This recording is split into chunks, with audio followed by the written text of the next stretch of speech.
A pessoa que se divorciou pode casar outra vez? Assista esse vídeo aqui e tire sua dúvida. Olha só. Léo, é verdade que Deus odeia o divórcio? Mentira! Mas aqui em Malaquias 2,16 não está escrito isso? O que está escrito em Malaquias 2, no original, é que Deus odeia o repúdio, que no hebraico é shalak. Qual que é a diferença entre repúdio e divórcio? O divórcio no hebraico é keritut, que era uma carta que dava liberdade para a mulher casar de novo. Os homens se tornaram duros de coração e começaram a repudiar suas mulheres. Eles abandonavam elas, tratavam com violência e agressão e ainda se casavam com outras. Deixavam as repudiadas sem direito e sem sustento. Era isso que Deus odiava. Foi por isso que Deus permitiu o divórcio. Não porque o agrada, mas para dar uma proteção e um direito à mulher. Porque sem o divórcio ela continuava ligada pela lei ao marido e não podia casar de novo. Verdade, né? Aqui em Malaquias fala que eles se cobriam de violência. Sim, muitos distorcem esse texto, acobertam crimes e acabam oprimindo principalmente mulheres. Muitas tragédias aconteceram justamente por causa desse falso ensino. Mas em casos de violências, traições e abandono, é um direito se divorciar e até denunciar. Mas quem se divorcia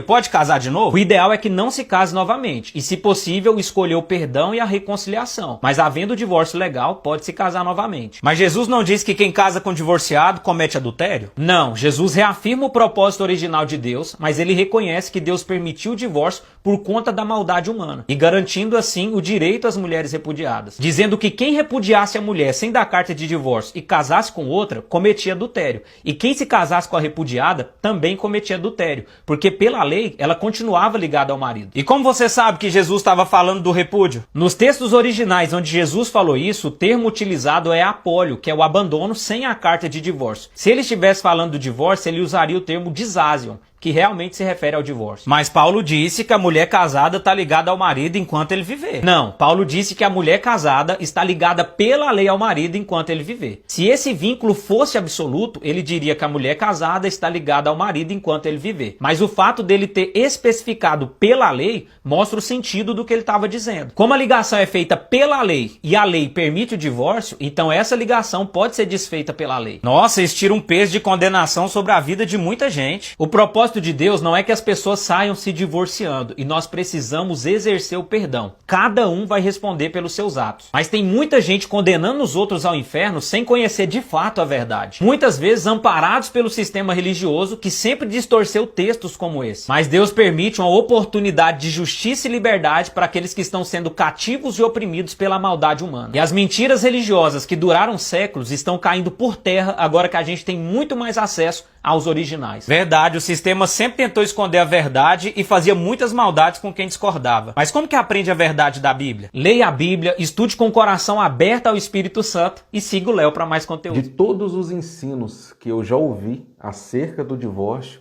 esse daqui foi o que mais me esclareceu e abriu a minha mente. Por mais que eu, pastor Paulo, digo que casamento para mim é uma vez só, esse ensino aqui nos mostra que aquela pessoa que se divorciou, que está com aquele peso na consciência, que não pode casar de novo, eu creio que esse vídeo aqui esclareceu as suas dúvidas, tá? Então não fique preso à religião,